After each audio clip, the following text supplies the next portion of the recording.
Hello, what's up wal? Gimana kabarnya kalian? Semoga baik-baik saja dan selalu diberikan kesehatan atas apa yang diberikan saat ini. So, apa kalian tahu bahwa pada tahun 1800-an hingga 90-an atau sampai saat ini wal, bahkan setelah Perang Saudara Amerika Serikat sudah berakhir, suatu tradisi rasisme terhadap warna kulit masih terasa begitu kental wal, yang mayoritasnya itu mantan budak berkulit hitam mendapat perlakuan buruk saat itu wal.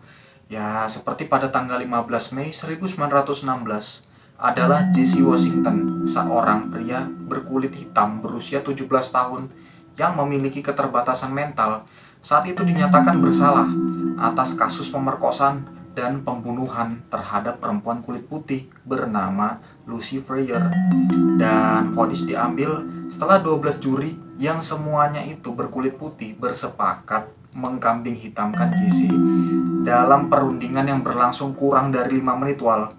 Dan ya mungkin sangat miris wal. Sangat mirisnya itu bagaimana? Sangat mirisnya itu bahwa sistem hukum saat itu tidak mengedepankan suatu asas dalam hukum itu sendiri wal. Dan sampai akhirnya Jesse dinyatakan tewas dibakar dan mayatnya itu wal digantung di pohon oleh masyarakat umum wal. Ya mungkin sangat miris sekali wal. Dan apabila kita berbicara rasisme yang terjadi saat itu wal, kali ini aku bakal membahas kisah salah satu tokoh pengacara kulit hitam pertama dalam menegakkan hak-hak sipil kaum minoritas kulit hitam wal. Tapi sebelum aku menjelaskan lebih dalam cerita ini wal, kita saksikan dulu intronya.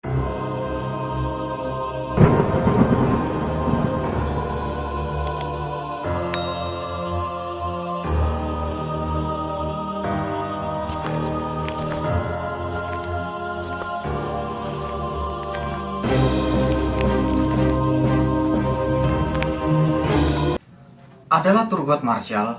Beliau lahir di Baltimore, Maryland tanggal 2 Juli 1908, yang dapat dikatakan sebuah kota bagian utara tengah Amerika Serikat sekitar 65 km timur laut Washington DC dan terletak di ujung muara Sungai Patapsco. Baltimore adalah sebuah kota dan pusat ekonomi terbesar di Maryland dan merupakan sebuah penghubung antara timur laut wilayah metropolitan.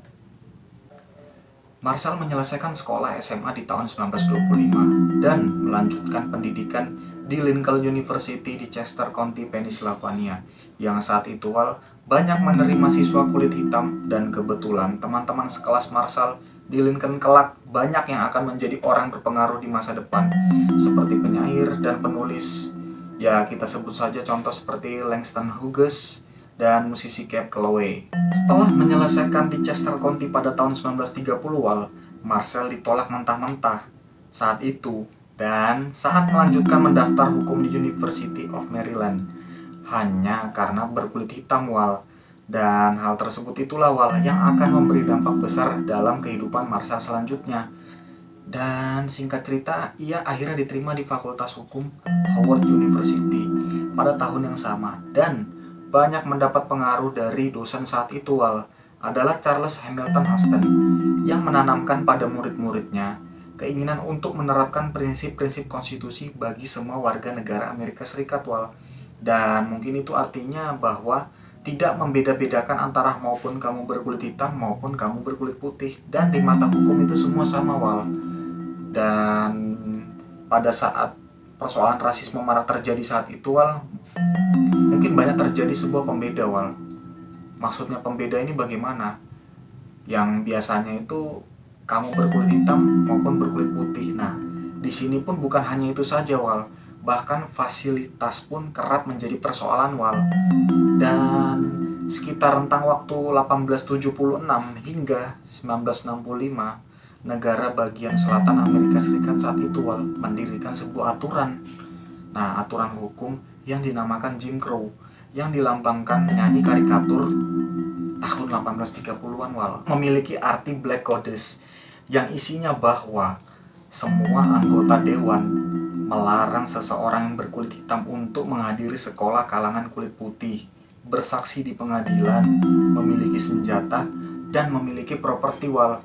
Bahkan sampai saat itu Wal, semua aspek dari lahir sampai meninggal, fasilitas umum pun sudah ditandai Wal, bertuliskan white and color skin untuk memisahkan antara kulit putih dan hitam Wal. Berdasarkan referensi Jill Carson berjudul The Civil Rights Movement USA Green Haven Press halaman 35 menyebutkan suatu sistem pengadilan menolak isi amandemen ke-14 dan mengakui doktrin spread but equal yang berisi pemisahan fasilitas seperti kereta api tahun 1898, restoran 1906, pabrik tekstil 1915, arena sirkus 1917, kolam renang 1924, hingga pantai 1934. Nah, jadi gini Wal, supremasi kulit putih mungkin sudah berpindah haluan Wal, yang awalnya bermula pada pemilihan hak suara saja, menjalar ke berbagai fasilitas umum Wal. Singkat cerita Wal, pada tahun 1933, Marshall menerima gelar sarjana hukumnya dan menduduki peringkat pertama di kelasnya. Dan setelah lulus dari Howard, Marshall membuka firma hukum praktik swasta di Baltimore. Dan hingga akhirnya pada tahun 1935, kemenangan pengadilan besar Marshall pertama adalah di Murray v. Person. Dan saat itu ketika ia bersama mentornya Huston berhasil menggugat Universitas Maryland karena menolak seorang pendaftar kulit hitam untuk masuk ke sekolah hukumnya hanya karena berkulit hitam Wal. Dan semenjak saat itu Wal, Marshall mendapat simpati dari kalangan kulit hitam tak lama setelah keberhasilan melakukan pembelaan tersebut. Marshall menjadi staf pengacara untuk Asosiasi Nasional dalam Kemajuan Orang Amerika Afrika NAACP atau singkatnya National Association for Advancement of Colored People, dan akhirnya ditunjuk sebagai Kepala Dana Pertahanan Hukum dan Pendidikan NAACP. Singkat cerita, hingga sepanjang tahun 1940-an hingga 50-an, Marshall diakui sebagai salah satu pengacara top di Amerika Serikat, memenangkan 29 dari 32 kasus yang ia perdebatkan di hadapan Mahkamah Agung. Nah, sampai sini Wal, terdapat beberapa kasus besar yang sudah ditangani Marshall selama proses pembelaan terhadap kalangan kulit hitam. Terdakwa bernama Chambers bersama dengan 3 terdakwa lainnya adalah 4 dari 40 pria kulit hitam, sementara yang ditangkap karena pembunuhan Robert Darcy, seorang pria tua setempat di Pompano Beach, Florida. Masyarakat sangat marah dengan pembunuhan itu, dan Departemen Sheriff Broward County tampaknya berada di bawah tekanan untuk menutupi kasus tersebut Wal. Nah, Chambers dan para terdakwa lainnya dibawa ke Miami untuk diinterogasi seolah-olah untuk melindungi mereka dari masa yang amarahnya memuncak. Dan sampai akhirnya kasus tersebut dinyatakan selesai Wal.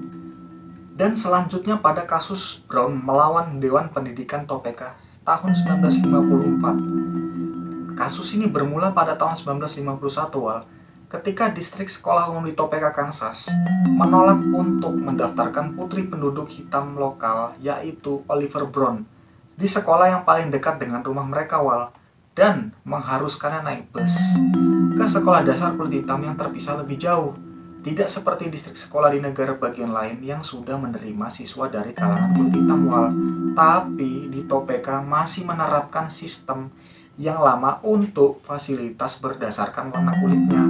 Bukan hanya itu saja Wal, dan faktanya Wal, di Topeka perbedaan sangat mencolok di tempat tersebut Wal, seperti dalam hal bangunan, transportasi, kurikulum, dan kualifikasi pendidikan guru. Nah, oleh karena itu, dengan keterlibatan kasus Kansas, temuan Mahkamah Agung secara khusus bergantung pada masalah pemisahan bronze, dan kemudian kasus tersebut ditanggapi oleh NAACP dan ditangani langsung oleh Kepala Penasehat Thurgood Marshall dan mengajukan banding ke Mahkamah Agung yang setuju untuk mendengar kasus tersebut Wal. Singkat cerita, pada tanggal 17 Mei 1954, Mahkamah Agung mengeluarkan keputusan bulat yang mendukung keluarga Brown dan penggugat lainnya. Keputusan tersebut terdiri dari satu pendapat yang ditulis oleh Ketua Hakim Al Warren yang diikuti oleh semua hakim. Dan saat itu Mahkamah Agung Amerika Serikat, di mana pengadilan memutuskan bahwa Undang-Undang Negara Bagian Amerika Serikat yang menetapkan segregasi rasial di sekolah umum tidak konstitusional, meskipun sekolah lain memiliki kualitas yang sama. Hingga dijatuhkan pada 17 Mei 1954, Keputusan Mahkamah Agung menyatakan bahwa fasilitas pendidikan yang terpisah secara inheren melanggar perlindungan equal klausul dari amandemen ke-14 dari Konstitusional Amerika Serikat, dan kasus ini dimenangkan oleh Marshall dan menjadi kasus sejarah terbesar yang diselesaikan oleh Marshall. Hingga pada tahun 1955 Wal, kabar duka menghampiri Marshall Wal. Vivian, istri pertama Marshall, yang saat itu berusia 25 tahun, meninggal dunia akibat kanker. Dan tak lama setelah kematiannya, Marshall menikahi Cecilia Suyat dan dikaruniai anak bernama John W. Marshall dan Thurgood Marshall Jr. Pada tahun 1961, Presiden John F. Kennedy menunjuk Marshall ke Pengadilan Banding Amerika Serikat. Dan pada tahun 1965, Presiden Lyndon B. Johnson menjadikannya pengacara umum kulit hitam pertama dalam sejarah Amerika Serikat Wal. Dan pada tahun 1967, setelah pensiunnya Hakim Tom C. Clark, Presiden Johnson menunjuk Marshall menjadi hakim kulit hitam pertama ke Mahkamah Agung Amerika Serikat. Namun, sebelumnya Wal, Marshall menolak gagasan pensiun, tetapi pada awal 90-an, kesehatannya menurun dan dia memiliki masalah dengan pendengarannya dan penglihatannya. Pada tanggal 27 Juni 1991, Marshall menyerahkan surat pengunduran diri kepada Presiden George Herbert Walker Bush. Marshall digantikan oleh Hakim Clarence Thomas. Pensiun dari pengadilan tertinggi, Marshall membuat sebuah wacana, yaitu untuk mendukung semua warga negara Amerika Serikat yang tertindas setelah mengasah keahliannya sejak kasus pertama melawan University of Maryland. Dan dia telah mengembangkan hukum secara mendalam terhadap ketidakadilan serta diskriminasi rasial. Dan hingga akhirnya Hakim Agung Thurgood Marshall dinyatakan meninggal dunia pada tanggal 24 Januari 1993. Jenazahnya dimakamkan di National Arlington. Marshall secara anumerta dianugerahi Presidential Medal of Freedom oleh Presiden Bill Clinton pada November 1993. Untuk mengenang perjuangan Marshall selama hidupnya, dibuatlah penghargaan Thurgood Marshall yang didirikan pada tahun 1992 oleh American Bar Association. Diberikan setiap tahun kepada penerima untuk mengakui kontribusi jangka panjang oleh anggota profesi hukum untuk kemajuan hak-hak sipil Wal, kebebasan sipil, dan hak asasi manusia di Amerika Serikat. Ya, mungkin cukup itu saja Wal, kisah singkat perjuangan pengacara kulit hitam pertama dalam penegakan hak-hak sipil dari supremasi kulit putih Wal. By the way, bagi kalian yang ingin lebih tahu kisah nyata tentang Thurgood Marshall, kalian bisa menonton film berjudul Marshall yang dirilis tahun 2017 yang diambil dari kisah nyata Marshall. Dan jangan lupa ditonton, like, and subscribe ya Wal, karena berkat dukungan kalian akan menambah semangat dalam membuat cerita Wal. Sampai jumpa.